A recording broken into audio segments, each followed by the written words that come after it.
उस गौ माता की रक्षा के लिए राजनेता ने कभी नारे नहीं लगाए कि गौ माता की रक्षा होनी चाहिए, मुर्गे के लिए नारे लगाए।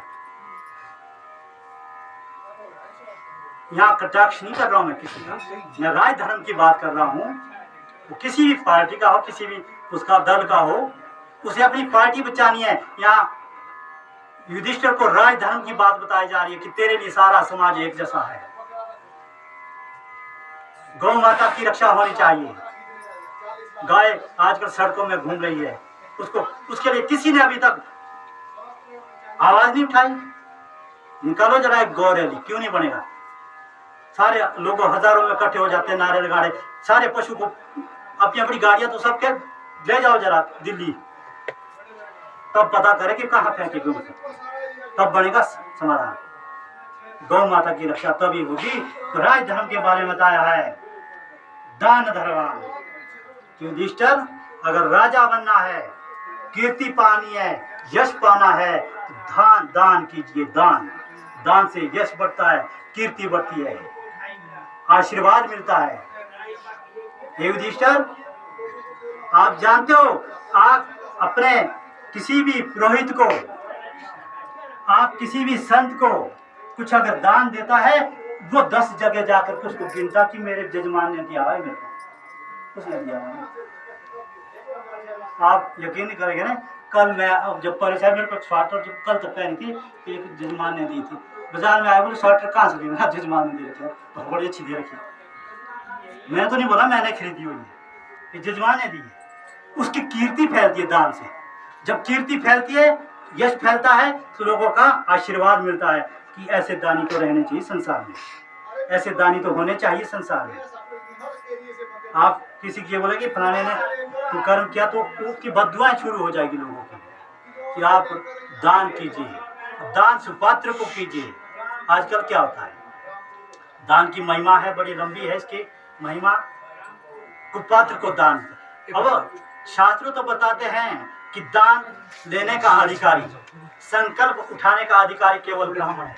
ब्राह्मण को शक्ति दे रखी है सृष्टि में, क्योंकि दान जब देते हैं तो आचार्य जी ने यहाँ कितने संकल्प पढ़ते सुबह सुबह, आदित्यादि देश काल सकृत्यम, तिथि बान नक्षत्र सब चीजें जोड़ करके, और वो आप ये दातु महर्षि दे रहा हूं मैं, आप दे रहे दान। और दान कैसा होना चाहिए, दान की महिमा बताई गई है कि आप जब दान दे रहे हैं, इनकी 2 आना 1 रुपया तुमको रखे, तो नहीं आगे होती है इसमें। दान ऐसा होना चाहिए कि इस हाथ से अगर दिया तो इस बात को भी पता नहीं होना चाहिए कि मैंने क्या दिया।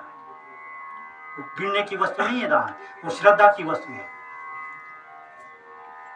एक जगह जजमान के अनुष्ठान करेंगे, बोलते पंडित जी क्या दिहाड़ी है आपकी, हमारे को बोलते हैं। हमने बोला क्या दिहाड़ी दे सकते हैं, हमारी तो दक्षिणा होती है कि नहीं आप दिहाड़ी बता दो, कहीं आसानी हो हमने काम किया तो आप नाराज हो गए। तो मेरा जी आप ज्यादा भी देंगे तो ब्राह्मण तो अग्नि है महाराज, स्वाहा हो जाएगा जितना डालोगे। अग्नि कभी नहीं बोलती कम डालो, अग्नि में आप जितना डालोगे स्वाहा होगा। अग्नि का काम भस्म करना है, क्या ब्राह्मण का काम जजमान के पाप को भस्म करना है। जितना ब्राह्मण को ज्यादा ला देंगे उतना आपका पुण्य उदय होगा। और आप क्या दान, क्या दक्षिणा, क्या दिहाड़ी दे सकते हो? दिहाड़ी के लिए गोरखे थोड़ी नहीं। आजकल तो क्षमा करना, ये विषय छेड़ना नहीं चाहिए। आप की शादी होती है, 10-12 लाख खर्चे होते हैं शादी में, और पंडित जी आ जाओ जल्दी आओ, बरात आ गई, टीका करना है, हम वहाँ पर क्या नाम है गेट पर, और देखे कि हाँ ठीक है, तुरी ने शब्द कर दी, 500 का नोट निकाल दिया, पंडित जी ने मंत्र पढ़ दिए, 10 रुपये निकाल दिया। ये कीमत है आजकल मंत्र।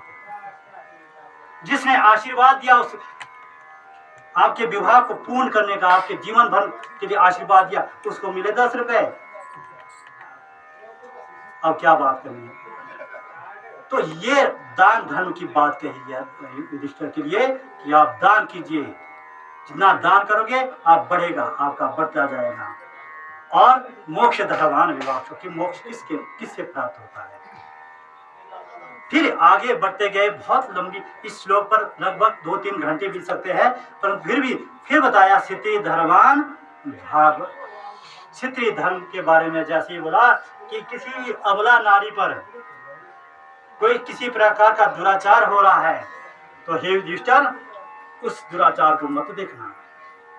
और ये बोलना था, द्रौपदी हंस गई। द्रौपदी को हंसी आई और सारे पांडव घुरघुराने लगे कि क्या हो गया इसको, क्यों हंस रही है?